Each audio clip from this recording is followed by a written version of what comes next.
प्राचीन भारत में कुछ स्थापत्य कला है, अर्थात मैंने यहाँ पे कुछ पॉइंट्स लिखे हैं।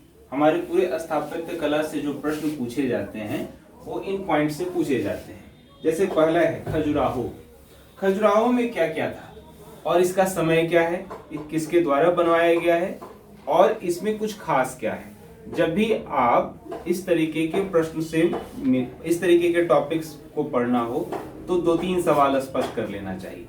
पहला, ये कब बना, किसने बनवाया, इसका बनवाने के पीछे का टॉपिक क्या है। यानी कि खजुराहो है तो खजुराहो में किस प्रकार के देवी देवता या किस चीजों के लिए ये प्रसिद्ध है। क्लियर है। अब इसी लाइन पे आप लोग को आगे बढ़ना है।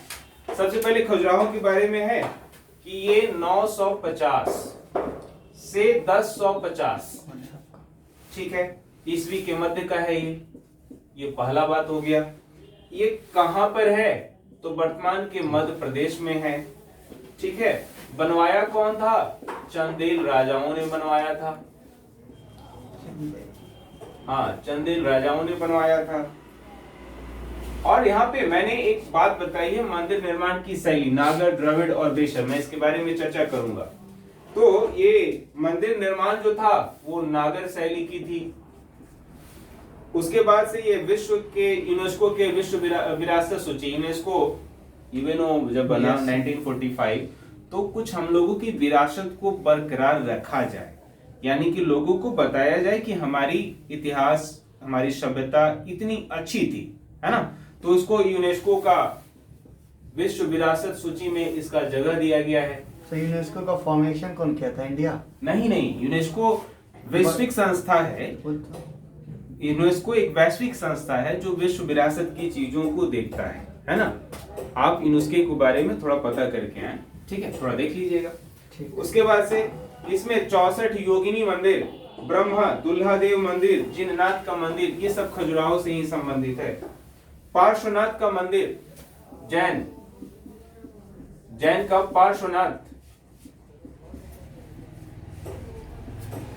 पार्श्वनाथ का मंदिर, भगवान शिव को समर्पित मातंगेश्वर मंदिर और कंदरिया महादेव, ये सारे आपको खजुराहो से संबंधित है। ठीक है। इसमें समझने को लेकर एक बात है कि मंदिरों का निर्माण क्यों किया जाता था। इसके पीछे का तथ्य है, एक तो यह कि राजा अपनी प्रभु सत्ता को बताने के लिए कि वह कितना बड़ा राजा है, उसके पास कितनी समझ है, उसके पास कितनी शक्ति है, उन सब का प्रदर्शन वो मंदिरों के माध्यम से करता था। दूसरा, जितने भी जनता है उन सभी जनता को वो प्रेरित कर सके, शासन व्यवस्था में बांधे रख सके, आस्था रख सके। जैसे हम वर्तमान में भी क्या करते हैं, हम संविधान दिवस मनाते हैं, गणतंत्र दिवस मनाते हैं, स्वतंत्रता दिवस मनाते हैं।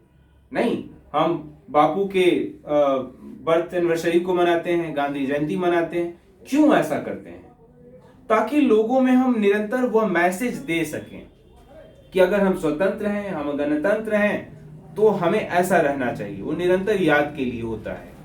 उस समय क्या था, उस समय के लोगों को चलाने के लिए आप हमेशा एक जगह चुनते हैं। मंदिर वो जगह हुआ करता था जहां पे लोग आस्था के साथ जुड़ते हैं। लोगों के अंदर पाप और पुण्य का होना, यह एक ऐसी भावना है जो लोगों को सही दिशा में चलने को प्रेरित करता है। यानी कि अगर धर्म जीवन से हटा दिया जाए तो जीवन बहुत ही बेरंग हो जाएगा। ज्यादा धर्म का होना यानी कि धार्मांध होना, ये एक अलग है, ये भी गलत है। लेकिन मैं कहता हूं धर्म भी उचित है, धर्म भी बेहद उचित है। अगर धर्म ना हो तो समस्या है, कैसे गाइड करेंगे।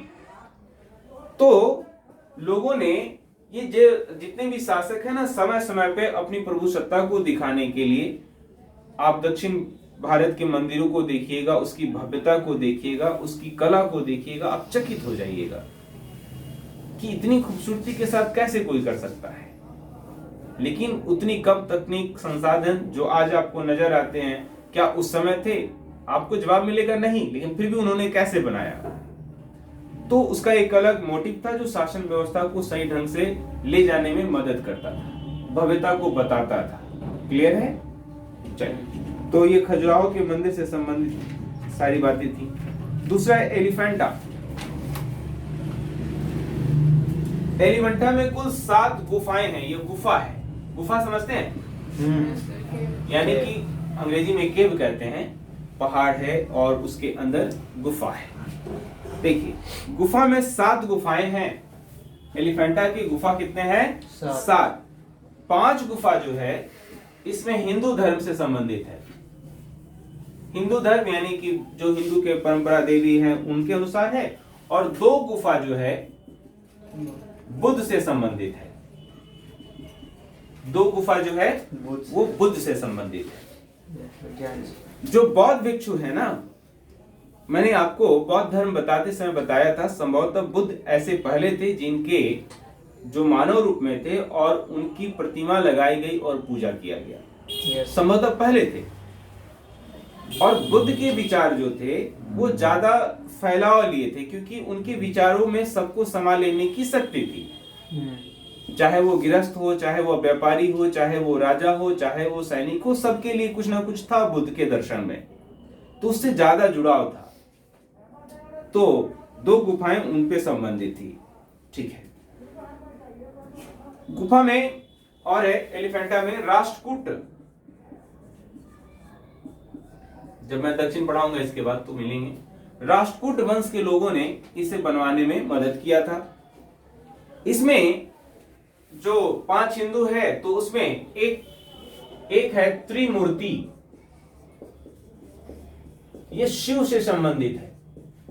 ऐसा बड़ा रेयर है कि शिव का मानवीकृत रूप का मूर्ति, जो वर्तमान में अधिकतर शिव की पूजा लिंग के रूप में की जाती है, लेकिन शिव की पूजा मानवीकृत रूप में, और जैसे ब्रह्म को जब हम कहते हैं, ब्रह्मा को कहते हैं तो उनके 3 मुख है ना, ब्रह्मा को कहते हैं तो उनके 3 मुख, लेकिन शिव के साथ ऐसा बड़ा रेयर है कि उनके 3 मुख को बताया गया हो या ऐसी मूर्ति बताई गई हो। एलिफेंटा में ऐसा है।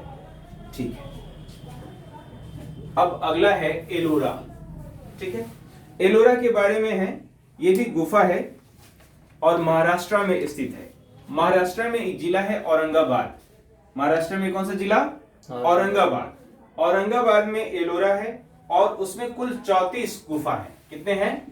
34 गुफा है, जिसमें 1 से 12 बौद्ध धर्म से संबंधित है। 1 से 12 किससे संबंधित है? बौद्ध धर्म से संबंधित है। 13 से 29 हिंदू धर्म से संबंधित है, और फिर 30 से 34 जैन धर्म से संबंधित है। अब आप यह देखने में थोड़ा सा कामयाब होने लगे होंगे कि लोग धर्म को लेकर बड़ा सचेत थे।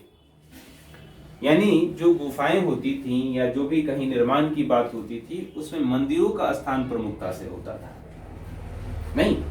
और ये मंदिरों का मूल कार्य क्या था? धर्म का मूल कार्य क्या था?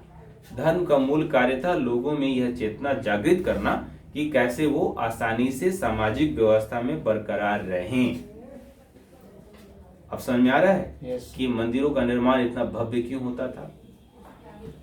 इस मंदिरों के भव्यता का पीछे एक ही कारण था कि लोग ज्यादा से ज्यादा शासन व्यवस्था को सकारात्मक रूप से लें और उसमें सहयोग करें। क्लियर है? यानी कि सारे के सारे लोग यह चाहते थे, राजा भी यह चाहते थे कि हम आसानी से लोगों को कंट्रोल कर सकें। दूसरी बात क्या होती थी, कभी कभी ऐसा होता था कि कुछ सामूहिक आयोजन करने हैं तो उन जगहों पर होता था नहीं, तो ये एक बात था। चलिए अगला है कोणार्क। कोणार्क किस चीज के लिए प्रसिद्ध है? कभी कभी तो प्रत्यक्ष रूप से सवाल पूछता है, कोणार्क किस चीज के लिए प्रसिद्ध है, किस देवी देवता के लिए प्रसिद्ध है? तो कोणार्क का सूर्य देव का मंदिर, कोणार्क का सूर्य देव का मंदिर बहुत ज्यादा प्रसिद्ध है। हाँ, ये आपको नरसिंह देव वर्मन, कोणार्क किसने बनाया था? नरसिंह देव वर्मन के द्वारा बनाया गया था। और ये 7 अश्वों की स्वतंत्र मूर्ति है। देखो, सूर्य को जब हम पढ़ते हैं तो उनकी 7 किरणें, उन 7 किरणों को एक रूपक के रूप में 7 घोड़ा माना गया। यानी कि सूर्य को माना गया कि वो 7 घोड़ों की सवारी करने वाले हैं। उनका जो रथ है वो 7 घोड़ा मिलके खींचता है। ठीक है। निर्माण काल 13वीं शताब्दी है, 1300 के आसपास। और ये मंदिर का आधार जो है वो विशाल चबूतरा है। हम रथ का निर्माण कर रहे हैं तो उसके लिए एक चबूतरा है, फिर 7 घोड़े खींच रहे हैं और उस पे सूर्यदेव विराजमान है और चारों ओर पत्थर को तराशा गया है। सूर्य, कोणार्क का सूर्य मंदिर एक तो यह बताता है कि उस समय प्रमुख देवी देवताओं के रूप में सूर्य की स्थिति बहुत अच्छी थी, यानी सूर्य को लोग उपासना करते थे। ऐसे सिर्फ माना जाता है बिहार में उगते हुए सूरज और डूबते हुए सूरज की पूजा की जाती है। एक बड़ा अद्भुत बात है, बिहार में एक जगह है जिसका नाम है औरंगाबाद, देव स्थान जिसे बोलते हैं, वो भी बहुत प्रसिद्ध है ना, और एलोरा। ठीक है। और उसके बाद है तो इससे संबंधित तथ्य यही रहा कि ये 7 अशोक की स्वतंत्र मूर्तियां हैं। निर्माण 13वीं शताब्दी में है। निर्माता नरसिंह देव बर्मन है और मंदिर का आधार विशाल चबूतरा है, चारों ओर पत्थर के तराशे हुए मंदिर है और कोणार्क मंदिर जो है वो सूर्य से संबंधित है।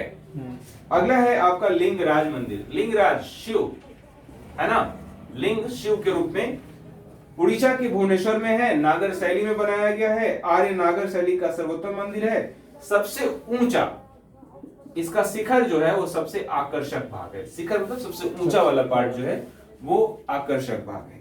ठीक है। Angkor Wat.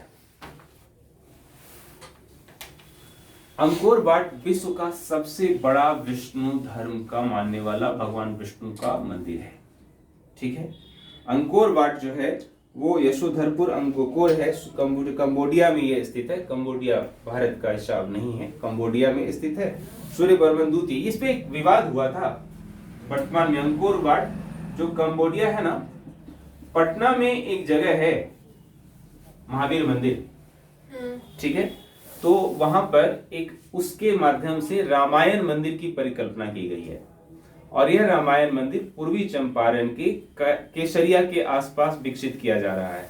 और इस रामायण में यह कल्पना की गई है जो पूरे राम का अयोध्या, लंका, सीता, ये पूरा दृश्य वहां पे रखा जाए और इसको लेकर एक पूरा का पूरा इलाका ही अधिग्रहण कर लिया गया है। कंबोडिया का जो ये मंदिर है अंकोर वाट, उसने इस बात को लेकर आपत्ति जताई क्योंकि टारगेट यही रखा गया है कि विश्व का सबसे बड़ा विष्णु मंदिर बनाया जाए। अंकोर वाट ने कहा कि आपका जो मॉडल है मंदिर का वो हमसे मिलता जुलता है। तो ये बात अलग थी कि अभी तो बन ही रहा है तो थोड़ा परिवर्तन कर दिया गया। विष्णु जैसे कि हनुमान मंदिर जो है वो राम के रूप के लेकर है, तो जो राम मंदिर है वो विष्णु के रूप को ही लेकर बनाया जा रहा है ना, इसीलिए। ठीक है। और अंकोर वाट विष्णु के लेकर है। ठीक है। तो इससे संबंधित सवाल कि यशोधरपुर कहाँ है? कंबोडिया में है। कंबोडिया एशिया का एक देश है और क्या मतलब तो इंडिया से हाँ, ये बात तुम्हारे मन में है कि हम इतिहास को जब पढ़ते हैं तो ये बात जरूर सोचना चाहिए कि वर्तमान और अतीत दोनों अलग अलग हो सकता है। जैसे कि मैं पुरुषपुर की बात करता हूँ जो बाद में पेशावर बन गया, जो बाद में पाकिस्तान का हिस्सा है, लेकिन वो कभी भारत का हिस्सा था ना। यस तो कभी भारत के प्रमाण वहां पे होंगे। कंबोडिया के साथ भी यही रहा होगा। वो कभी भारत जो उस समय के शासक के हिस्से में रहा होगा उसने विकसित किया। प्रेजेंटली कहाँ पे है? एशिया में ही है, मैप देखना होगा वर्ल्ड मैप में। ठीक है। चलिए अगला है मंदिर निर्माण से। इसमें देखें विष्णु को समर्पित था, द्रविड़ शैली में निर्मित था और विश्व का सबसे बड़ा हिंदू मंदिर माना जाता है। अब अगला है कंबोडिया, अंकोर वाट हो गया। अगला है सोनागिरी। सोनागिरी मध्य प्रदेश में है। सोनागिरी कहां पर है? एमपी में है। और जैन धर्म का ये पवित्र स्थान है। जैन धर्म का ये सोनागिरी जो है वो जैन धर्म के मानने वाले लोगों के लिए है। जैन धर्म का प्रसिद्ध है। इसमें चारों ओर सफेद है। ये मंदिर का एक पहचान है कि ये सफेद है। कुछ कुछ मंदिर रंगों से भी जाना जाता है, जैसे गोल्डन टेम्पल, स्वर्ण मंदिर, सोने की वजह से जाना जाता है। फिर उसी पर आधारित है अमृतसर में ही दुर्गान्या टेम्पल, जो कि फिर सोने से है। है ना। वो भी सोना से। सोना मतलब वो पीला रंग का है, पूरा सोना है या नहीं कहा नहीं जा सकता, लेकिन दुर्गानाथ टेम्पल भी हूबहू वही मॉडल है जो अमृतसर का गोल्डन टेम्पल है। क्लियर है। चलिए, तो सोनागिरी सफेद है और वर्तमान में ये 77 जैन मंदिर पहाड़ी पर है। इसके आसपास 26 गांव हैं जो इस पूरे कैंपस को मान सकते हैं आप। 26 गांव के बराबर में है। अभी भी कहाँ है? अभी मध्य प्रदेश में है। वहां पर मध्य प्रदेश में अगर स्पेसिफिक जाओ तो एक जगह है दातिया, ठीक है, दातिया 57वां मंदिर है इसका मुख्य, और पहाड़ी पर स्थित है। भगवान चंद्र प्रभु से संबंधित है। आप कह सकते हैं कि ये जैन से संबंधित है, जैन को लेकर है। ठीक है, अब हम लोग जो कुछ बात करेंगे वो है नागर शैली, द्राविड़ शैली और बेसर शैली क्या है, मंदिर निर्माण करने के तरीके। ठीक है, इन नागर का मतलब क्या होता है? नगर से विकसित है, यानी कि मंदिर में एक खास कह सकते हैं एक क्रम होता है। अगर हम ये किसी मंदिर के परिसर को माने तो मंदिर कभी देखिएगा इसका मुख्य भाग सबसे आगे नहीं होगा, नहीं, वो सबसे अच्छा और सबसे बीच वाला हिस्सा होगा। ठीक है, और उस बीच में देव स्थापित होंगे। और पता है उस जगह को क्या कहा जाता है? उस जगह को कहा जाता है गर्भगृह। जहां भगवान विराजते हैं उसे क्या कहते हैं? गर्भगृह। गर्भगृह। और ये जो सबसे द्वार जो होता है ना, वो किसी भी मंदिर का द्वार होगा ही होगा, और उस मंदिर का जो जगह होगा वो गर्भगृह होगा ही होगा, और ये सबसे ऊंचा होगा। गर्भगृह जो होगा उससे जुड़ा हुआ चीज होगा वो सबसे ऊंचा होगा। एक मंदिर की परिकल्पना स्त्री के शरीर की भांति की गई है ना, स्त्री के शरीर की भांति की गई है, जिसमें मुख्य देव जो है वो गर्भगृह में विराजते हैं। तो इस तरीके की शैली जो है वो कहा जाता है नागर शैली, जिसमें नगर की बात है। जैसे कि ये समस्त उत्तर भारत में इस शैली पर आधारित है। आप हनुमान मंदिर गए हैं? Yes sir. तो हनुमान मंदिर में देखिएगा एक बड़ा द्वार है, हालांकि प्रवेश साइड से होता है उसका, लेकिन मुख्य द्वार सबसे आगे है। फिर आप अंदर आइएगा तब आप महावीर को देखेंगे, महावीर भगवान हनुमान को देखेंगे जो बीच में है, और फिर उनसे संबंधित जो ऊपर का जो शीर्ष है वो सबसे ऊंचा है। यही शैली है जो बहुत प्रसिद्ध रूप से अपनाया गया है। उसके बाद है द्रविड़ शैली। ये दक्षिण भारत में, द्रविड़ दक्षिण भारत में प्रसिद्ध है, ये उत्तर भारत का था। द्रविड़ जो है वो दक्षिण भारत का है। ठीक है, दक्षिण भारत में है।